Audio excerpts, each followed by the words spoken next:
Assalamualaikum warahmatullahi wabarakatuh. Waalaikumsalam warahmatullahi wabarakatuh. Kami pun. Ya pun. Baik. Di sini Ibu akan menjelaskan materi tentang identifikasi, analisis, dan pemahaman teks percakapan.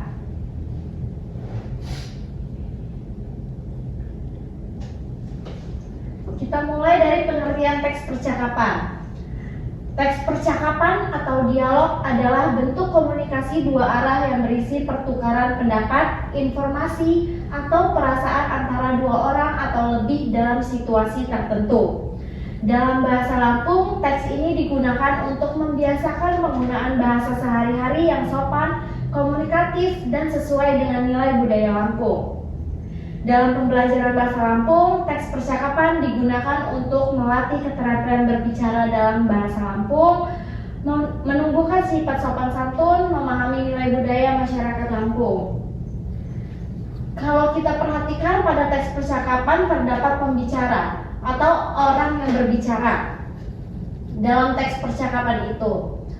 Dalam pengetahuan bahasa, pembicara dalam teks percakapan itu disebut kata ganti orang atau personal pronoun atau persona, yaitu kata-kata yang menggantikan orang sekaligus menyatakan orang. Secara garis besar, kata ganti orang persona dibagi dalam 3 kategori, yaitu kata ganti orang pertama, yaitu si pembicara. Contohnya seperti saya atau nya dalam bahasa Lampungnya.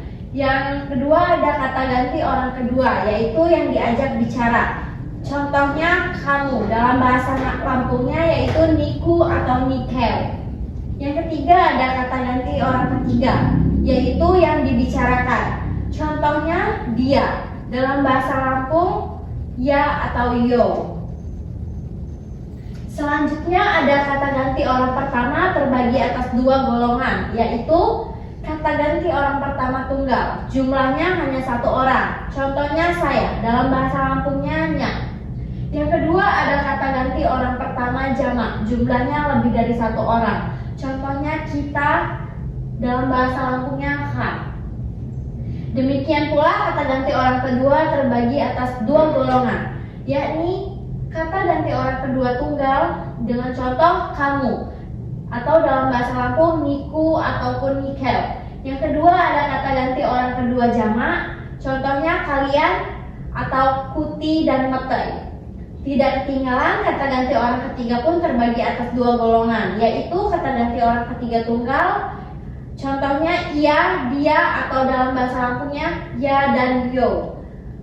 Selanjutnya ada kata ganti orang ketiga jamak dengan contoh mereka, dan dalam bahasa Lampungnya yaitu tian.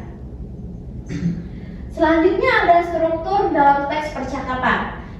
Di dalam teks percakapan yaitu ada tokoh. Tokoh itu pelaku yang terlibat dalam percakapan tersebut. Yang kedua ada tuturan. Tuturan itu kalimat atau ucapan yang disampaikan.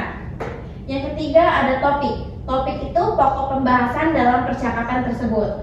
Selanjutnya ada situasi. Situasi itu latar, tempat, waktu, dan hubungan sosial antar tokoh. Dan yang terakhir yaitu ada tujuan. Tujuan itu maksud dari percakapan tersebut. Misalnya menyapa, meminta tolong, dan sebagainya. Selanjutnya kita ke identifikasi teks percakapan.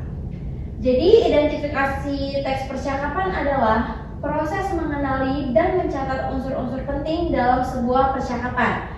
Tujuannya adalah agar kita dapat memahami struktur dan isi teks secara utuh sebelum melakukan analisis atau penafsiran. Selanjutnya yaitu ada unsur-unsur yang diidentifikasi. Unsur-unsur yang diidentifikasi yaitu ada tokoh atau pelaku, orang-orang yang terlibat dalam percakapan, topik dalam percakapan. Selanjutnya ada topik percakapan, hal yang dibicarakan dalam dialog tersebut, dan situasi, latar tempat, waktu, suasana, dan hubungan antar tokoh, jenis tuturan, jenis kalimat yang digunakan, tanya, saran, permintaan, perintah, dan lain-lain. Selanjutnya juga ada tujuan tuturan, maksud yang ingin dicapai oleh pembicara. Yang terakhir ada gaya bahasa, dilihat kata dan ekspresi yang mencerminkan kesopanan atau budaya. Selanjutnya ada contoh teks percakapan. Assalamualaikum Putri, apakah tadi guru bahasa Lampung memberi tugas? Si B menjawab, Waalaikumsalam. Iya, kita disuruh mengerjakan soal pada halaman 55. Terima kasih ya, nanti aku kerjakan di rumah. Sama-sama, jangan lupa dikumpulkan besok. Analisis teks percakapan. Jadi di dalam analisis teks percakapan adalah proses mengkaji makna, maksud, dan nilai-nilai dari tuturan dalam percakapan berdasarkan konteks sosial dan budaya. Langkah-langkah analisisnya sebagai berikut: menganalisis maksud dari masing-masing ucapan, yaitu ada apa yang ingin disampaikan oleh si pembicara dan bagaimana reaksi dari pendengarnya. Yang kedua ada menilai struktur percakapan, yaitu apakah percakapan memiliki pembuka, isi, dan penutup. Selanjutnya ada mengenali nilai-nilai yang terkandung dalam percakapan. Apakah ada nilai sopan santun, tanggung jawab, solidaritas, atau budaya lokal di dalamnya. Selanjutnya, analisis dari teks di atas. Membuka percakapan dengan salam menunjukkan sikap sopan dan menghormati lawan bicara. Si A bertanya tentang tugas, ini menunjukkan tanggung jawab sebagai pelajar. Si B menjawab dengan jelas dan tidak pelit informasi. Ini menunjukkan solidaritas dan saling membantu. Si A berterima kasih. B membalas menunjukkan budaya saling menghargai.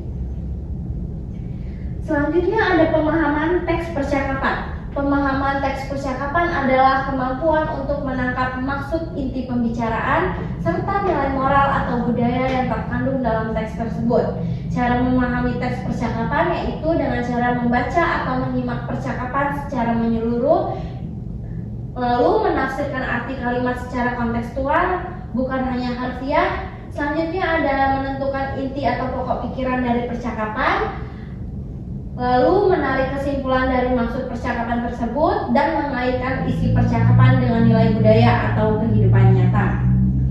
Selanjutnya pertanyaan pemahaman dari teks sebelumnya, yaitu ada siapa tokoh dalam percakapan tersebut. Tokohnya ada si A dan B. Apa isi percakapan mereka? A menanyakan tugas bahasa Lampung kepada si B. Mengapa A bertanya kepada si B? Karena A ingin memastikan tugas yang harus dikerjakannya. Nilai sikap apa yang ditunjukkan dalam percakapan itu? Tanggung jawab, sopan santun, dan saling membantu. Apa simpulan dari percakapan tersebut? Dalam kehidupan sehari-hari, komunikasi yang baik dan sopan sangat penting, terutama untuk menjaga hubungan sosial yang harmonis dan mendukung proses belajar. Baik, selanjutnya Ibu minta Aris dan Sabrina untuk mencontohkan teks dialog. Baik, Sabrina, kamu matkul kemarin masuk enggak? Iya, masuk. Kenapa? Itu ngebahas apa? Membahas tentang video sendiri dan minimal. Boleh nggak sih pinjam bukunya yang catatan kamu? Oh iya, boleh. Kasih. Iya, sama-sama. Ya Bu. Ya, bagus. Beri tepuk tangan buat Aris dan Sabrina. Sangat low yuk, artinya sudah pada paham ya tentang materi yang Ibu jelaskan hari ini. Baik, kalau sudah pada paham, Ibu akhiri. Wassalamualaikum warahmatullahi wabarakatuh. Waalaikumsalam.